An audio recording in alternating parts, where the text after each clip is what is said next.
नमस्कार दोस्तों, आपका इस चैनल पर स्वागत है। आज इस वीडियो के अंदर मैं आपको बताऊंगा कि आपके संतान रेखाएं कौन कौन सी होती हैं और उनका क्या क्या फल होता है। तो हमेशा की तरह तीन बातें मैं आपसे यहाँ पहले मैं कह देता हूँ कि आपने यदि इस वीडियो चैनल को अभी तक सब्सक्राइब नहीं किया है तो इस चैनल को सब्सक्राइब कर लीजिए। सब्सक्राइब बटन के पास जो बेल का जो निशान दिया हुआ है उसको आप क्लिक करिए ताकि आपको नोटिफिकेशन जल्दी से जल्दी मिल सके और आप अपना ज्योतिष नॉलेज बढ़ा सकें। और ये वीडियो आपको लास्ट तक देखना है और ये वीडियो आपको यदि पसंद आता है तो आप जो है इसको शेयर कर सकते हैं, लाइक कर सकते हैं और अधिक से अधिक लोगों तक पहुंचा सकते हैं। और मेरा जो उद्देश्य है कि आपको घर बैठे ज्योतिष का नॉलेज हो जाए और उस उद्देश्य में आप भागीदार बन सकते हैं। तो आइए मेन टॉपिक पर लौटते हैं और आपको बताते हैं कि किस प्रकार से आपकी संतान रेखाएं हथेली के अंदर होती हैं और उनका क्या क्या फल होता है। तो सबसे पहले उनके लिए जो बिल्कुल पामाष्ट को नहीं जानते हैं, अस्त्र को नहीं जानते हैं, उनके लिए फटाफट हम कुछ लाइन ड्रॉ कर देते हैं। तो वो देखें जो पामाष्ट को बिल्कुल नहीं जानते हैं, ये हमारी लाइफ लाइन होती है और ये हमारी मस्तिष्क रेखा होती है और ये जो हमारी हार्ट लाइन होती है और ये जो होती है ये होती है सन लाइन। किसी के यहाँ तक होती है, किसी के यहाँ तक होती है। और ये जो होती है ये फैट लाइन होती है। इसका भी कोई नेचर निश्चित नहीं है, किसी के यहाँ तक होती है, किसी के यहाँ तक होती है और किसी के यहाँ तक होती है। तो यहाँ हमारा जो मेन उद्देश्य है वो ये विचार करना है कि जो हमारी जो है संतान रेखाएं कौन कौन सी होती हैं और उनका क्या क्या फल होता है। तो देखिए दोस्तों, ये तो आप जानते होंगे कि ये जो हमारी होती हैं, ये जो होती हैं हथेली पे भूत पर्वत पर, ये जो होती हैं ये मैरिज लाइन होती हैं, अफेयर लाइन होती हैं। और ये जो मैं माउंट के बारे में बता देता हूँ आपको, ये माउंट होता है मरकरी माउंट भूत पर्वत, ये सूर्य माउंट अपोलो माउंट होता है। और ये जो शनि माउंट होता है सैटर्न माउंट, और ये जो होता है जुपिटर माउंट, और ये शुक्र माउंट होता है। और ये जो पूरा का पूरा जो है ये जो मंगल माउंट होता है मार्स माउंट। और ये इतना सा जो बचा हुआ है वो भी मार्स माउंट होता है। और ये जो चंद्र माउंट होता है मून माउंट। तो अब हमारा जो उद्देश्य है यहाँ पर वो विचार करना है कि संतान रेखाएं कौन सी होती हैं। तो साधारणतः संतान रेखाएं नंगी आंखों से नहीं दिखती हैं, मतलब साधारण आंखों से नहीं दिखती हैं, उसके लिए मैग्नीफाइंग ग्लास की जरूरत पड़ती है। तो संतान रेखाएं कैसे होती हैं कि मान लीजिए आपकी दो मरीज का योग है तो कुछ लाइनें तो यहाँ से चली जाएंगी ऐसे और ऐसे, और कुछ लाइनें अगर आपकी दूसरी शादी हुई है तो वो ऐसे चली जाएंगी। अब यहाँ पे जो मैंने लाइन खींची है उसका मतलब है कि आपका जो पहली तो आपका अफेयर हो गया वो मैरिज में कन्वर्ट नहीं हुआ, और दूसरा जो आपकी मैरिज हो गई यदि हो गई है तो समझ लीजिए कि आपकी दो संतानें तो पहली पत्नी से हो गई हैं, या जो लड़की है तो उसकी दो संतानें तो पहले पति से हो गई हैं। और तीसरी लाइन से जो एक लाइन जा रही है ऊपर की तरफ, ये संतान रेखाएं होती हैं। और ये जो हैं इसका मतलब ये हुआ कि तीसरी लाइन से जो एक रेखा जा रही है ऊपर की तरफ भूत पर्वत पर, इसका मतलब है कि दूसरी पत्नी से एक संतान या दूसरे पति से एक संतान उसको मिली, ये होती हैं संतान रेखाएं। तो ये आपको देखना बहुत बारीक होती हैं। और जो मोटी जो होती है थिक लाइन वो जो होती है वो होती है लड़के का सिंबल होती है, लड़के का प्रतीक होती है कि वो उससे मतलब आप समझ लीजिए कि आपके लड़का संतान होगी, पुत्र रत्न होगा। और जो लड़की की जो लाइन होती है वो बारीक होती है, पतली होती है, एकदम थिन लाइन होती है, पतली एकदम पतली लाइन होती है, बारीक लाइन। तो उसका मतलब है कि वो लड़की की लाइन है। तो यहाँ पे पतली लाइन करने की सुविधा नहीं है, तो आप समझ लीजिए कि जो पतली लाइन होगी वो लड़की का प्रतीक होगी और जो मोटी लाइन होगी वो लड़के का प्रतीक होगी, सिंबल होगी। तो इस प्रकार से आपको देखना है कि वो किस प्रकार से है।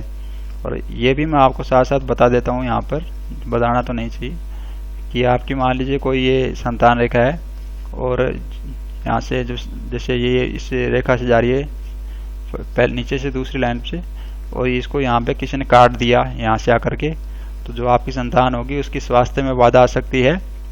और हो सकता है कि वो संतान आपकी जो है जीवित ही ना रहे, डेथ होता है उसकी। कि कई संतान ऐसे होती हैं जो होती हैं कई तो जन्मदे मतलब डेथ हो जाती है उनकी, या फिर 5 साल जीवित रहती हैं फिर उनकी डेथ हो जाती है। तो ये आपको देखना है।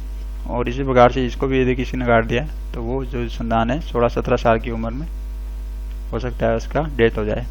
लेकिन कोई यदि रेखा नहीं काट रही है तो आपकी जो संतान है वो लंबा जीवन जीवेगी, ये आप समझ लीजिए।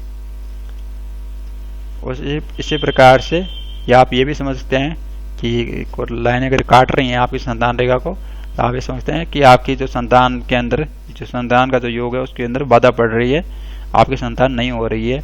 आप डॉक्टरी इलाज करा रहे हैं फिर भी आपकी संतान नहीं हो रही है। इसका मतलब ये है कि जो लाइनें हैं काट रही हैं उनका फल आप भोग रहे हैं। तो ये संतान रेखा के बारे में बता दिया है। लड़का और लड़की की लाइन को किस प्रकार से आपको पहचानना है वो भी मैंने बता दिया है। और लड़का लड़की के जो लाइन की जो है वो यदि कोई लाइन काट रही है तो उसका क्या फल होगा वो भी मैंने आपको बता दिया है। संतान में बाधा पड़ सकती है, संतान के स्वास्थ्य पर खराब प्रभाव पड़ सकता है लाइन काट रही है तो, या संतान की डेथ भी हो सकती है। ये सब आपको अच्छी तरह से याद रखना है यदि आप संतान रेखा को चेक कर रहे हैं तो ये आप वीडियो देखिए और इसको समझिए किस प्रकार से योग बन रहा है। और आपकी यहाँ पर मैं ये संतान का जो टॉपिक चल रहा है तो मैं साथ साथ ये भी बता देता हूँ कि आपकी जो संतान है वो सौभाग्यशाली होगी या नहीं होगी, उसका नाम फेम होगा या नहीं होगा, साथ साथ मैं बता देता हूँ क्योंकि अभी मेरे को ध्यान में आ गया है। तो इस वीडियो को थोड़ा और विस्तार रूप दे देता हूँ। मैं 5-6 मिनट का बनाने वाला था इस वीडियो को, लेकिन अभी भगवत प्रेरणा हुई, भगवान की प्रेरणा मिली है मुझे, और मैं अभी आपको बता देता हूँ कि आपकी जो संतान है वो नेम फेम कमाएगी या नहीं कमाएगी, राष्ट्रीय स्तर पर, राज्य स्तर पर नाम होगा उसका नहीं होगा, और कोई धनवान होगी आपकी संतान या नहीं होगी। तो ये भी मैं आपको चलते इस वीडियो के अंदर बता देता हूँ। यदि आपकी संतान रेखा को कोई रेखा नहीं काट रही है, इसलिए मान लीजिए ये काट नहीं रही है, यहाँ पर हम दोबारा से खींच लेते हैं संतान रेखा।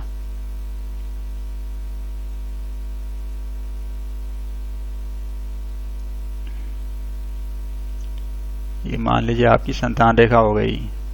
अब ये आपकी जो संतान रेखाएं हैं वो ऐसे हैं,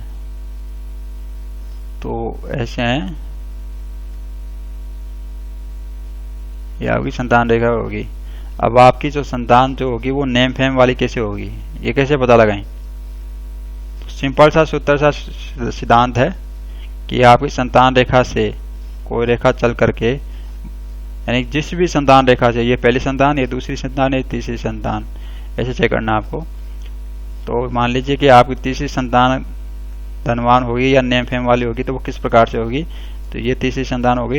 यहाँ से यदि कोई रेखा चल करके इस सन लाइन को ज्वाइन कर रही है, बहुत बारीक लाइन होती है, यहाँ पर भी मॉडरेट हो रही है, बहुत बारीक लाइन होती है। तो यदि कोई संतान रेखा से कोई रेखा चल करके सन लाइन को ज्वाइन कर रही है, तो जो आपकी जो संतान होगी वो बड़ा होकर के या बचपन से ही वो काफ़ी नेम फेम कमा सकती है। कोई बॉलीवुड में कलाकार बन सकती है, कोई बहुत बड़ा राजनेता बन सकती है, कोई बहुत बड़ा बिजनेसमैन बन सकती है, बहुत बड़ा प्रॉपर्टी डीलर बन सकती है, बहुत बड़ी कोई दुकान बिजनेस करने वाले हो सकते हैं। इस प्रकार से आपको चेक कर लेना है कि वो आपकी संतान जो है वो किस प्रकार से धनवान होगी, नेम फेम वाली होगी, प्रसिद्ध होगी या नहीं होगी। लेकिन साथ में ध्यान देना है आपको, यदि कोई रेखा ऐसे उसको काट रही है तो फिर जो है डाउटफुल हो जाएगा कि आपकी संतान जो है नेम फेम वाली होगी या नहीं होगी। और इसी प्रकार से यदि कोई रेखा आपकी संतान रेखा से कोई रेखा चल करके फेट लाइन से मतलब जा रही है, तो जो आपकी संतान होगी वो भाग्यशाली होगी, उसका भाग्य बलवान होगा और वो नेम फेम वाली हो सकती है, नेम फेम कमा सकती है अपने जीवन के अंदर। ये सेकंड सूत्र है यहाँ पे नेम फेम कमाने का। ये आपको देखना है किस प्रकार से योग बन रहा है, नहीं। और साथ ही में यहाँ पे ये जो संतान का मैंने आप बता दिया, फेट लाइन से भी एक सूत्र बनता है कि उसके भाग्यशाली होने की पहचान आप कर सकते हैं। तो ये सूत्र आप अच्छी तरह से समझ लीजिए कि जो ये हमारी जो होती हैं, ये तो जो होती हैं ये जैसे चलती हैं, ये तो हमारी मैरिज लाइन होती हैं, और इनके ऊपर जो बारीक बारीक मतलब थिन लाइन जो होती हैं, पतली लाइन, वो जो होती हैं वो संतान रेखाएं होती हैं।